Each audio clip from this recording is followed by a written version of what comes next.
Hola amigos y amigas, bienvenidos y bienvenidas a La Olla Sazón Pública. Este esfuerzo compartido entre la Comunidad de la Vida, RTP, Huaynatambo, la Red de la Diversidad, para que cada semana te entreguemos una temática a profundizar, una conversación, un debate, pero como solemos decir siempre, no para compartirte verdades únicas, sino una voz más entre muchas otras, para que cada uno de nosotros y cada una de nosotras saque sus propias conclusiones.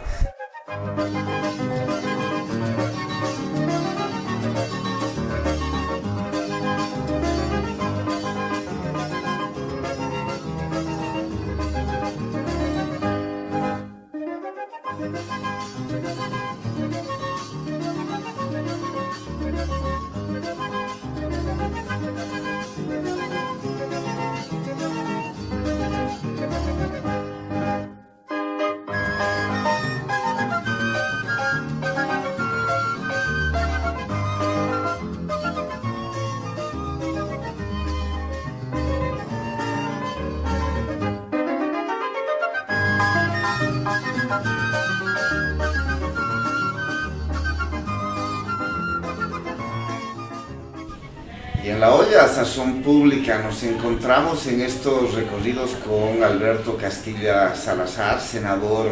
de la República de Colombia por el Polo Democrático, pero a partir de una convergencia, una movilización social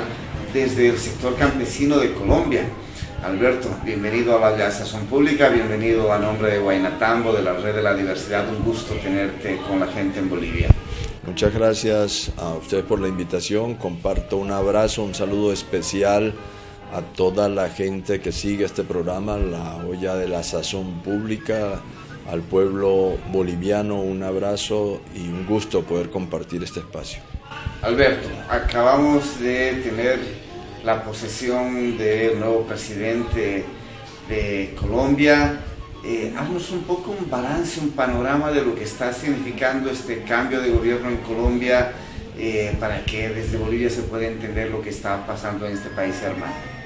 Bueno, viene el país, nuestro país, saliendo de un momento muy importante, o mejor, viviendo un momento supremamente importante en la política, y es el que el gobierno anterior haya podido terminar el conflicto armado con las Fuerzas Armadas Revolucionarias de Colombia, FARC, una guerrilla de más de 50 años que estuvo combatiendo al Estado, y logra el gobierno firmar un acuerdo que pone fin a esa guerra, a esa confrontación, y se generó toda una expectativa en nuestro pueblo de poder empezar a vivir momentos de paz, de construir escenarios de paz, de construir escenarios de democracia que permitan mayor participación de la gente en la toma de las decisiones públicas, en las decisiones de gobierno. Y bueno, ante esa expectativa se avecina un proceso electoral que muestra unas candidaturas en las que se empieza a generar una desconfianza. Y la desconfianza de mucha parte de la sociedad colombiana está por el origen de dónde nace, de dónde se toma la decisión de presentar esa candidatura de Iván Duque. Y es digamos, como una propuesta que hace el expresidente Álvaro Uribe, y se entiende que la candidatura del doctor Iván Duque es la continuidad de lo que fue la época conocida en el gobierno del presidente Álvaro Uribe Vélez entre 2002 y 2010. Esos dos periodos gubernamentales que mucho dolor le causaron al pueblo colombiano, mucho dolor al país, al aparecer una candidatura que se entiende como que es la continuidad de ese modelo, pues se genera un temor muy fuerte, se genera una tensión muy grande en la población colombiana para que no se repita la historia de esos 8 años, que no quisiéramos traer a la memoria, que no quisiéramos que se repitieran acontecimientos de esa época. Y lo que ocurre es efectivamente que se genera un escenario de polarización entre la candidatura de lo que podía ser una opción para defender el agua, una opción para cuidar el territorio, una opción para defender la vida, para garantizar las condiciones para la participación de la sociedad, que representaba a Gustavo Petro, y otra en la continuidad de lo que fue esa historia del uribismo representada en Iván Duque. Ese proceso se va generando un momento de mucha tensión y de generación de miedos en la sociedad,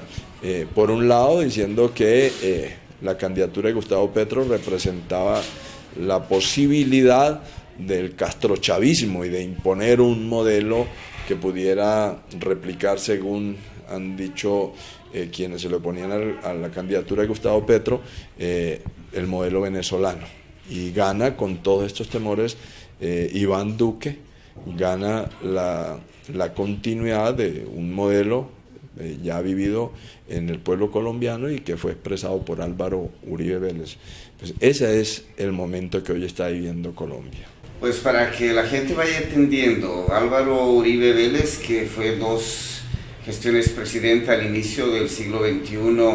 en Colombia, en la época que tú mencionabas de los acuerdos de paz entre el gobierno colombiano y las Fuerzas Armadas Revolucionarias de Colombia, en un paso histórico en el camino de la construcción de la paz en Colombia, con todas sus limitaciones, Álvaro Uribe Vélez se movilizó en contra de esos acuerdos de paz y viene de un tipo de gestión de gobierno. ¿Qué es esa crítica central? ¿Por qué tanto temor a el continuismo, digamos, de un gobierno de Álvaro Uribe expresado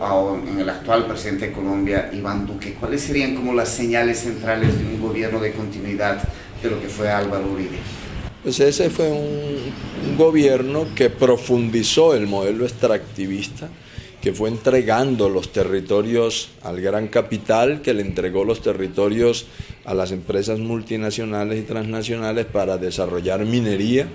que amplió la concesión de títulos para la exploración en estas actividades mineras, pero también para la exploración y la explotación de petróleo y gas, y que ese modelo de entrega del territorio al capital transnacional, en lo que él llamaba la confianza inversionista,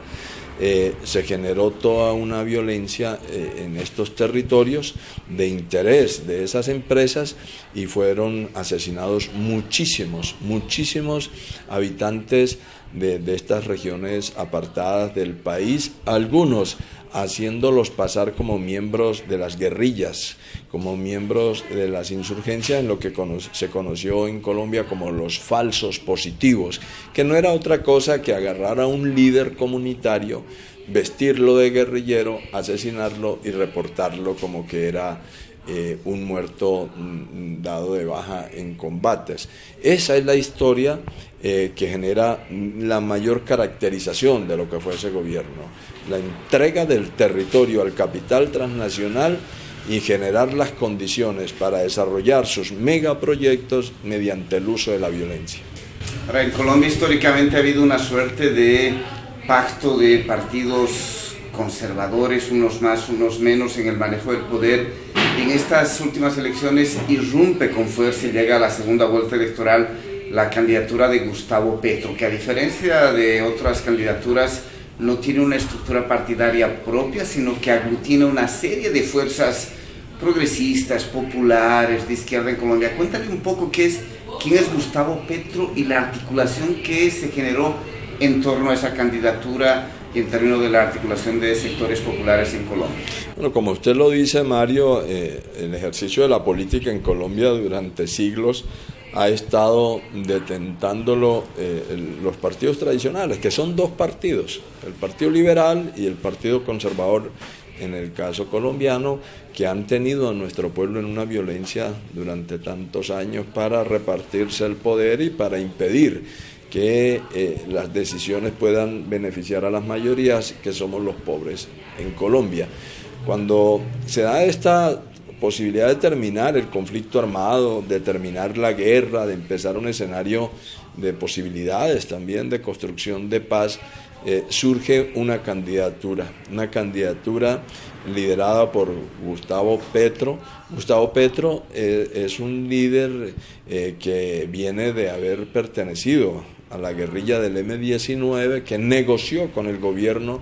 en 1990 y que empezó a hacer política, que alcanzó la representación en el Congreso de la República. Él antes fue senador, él fue alcalde de la ciudad capital de Bogotá,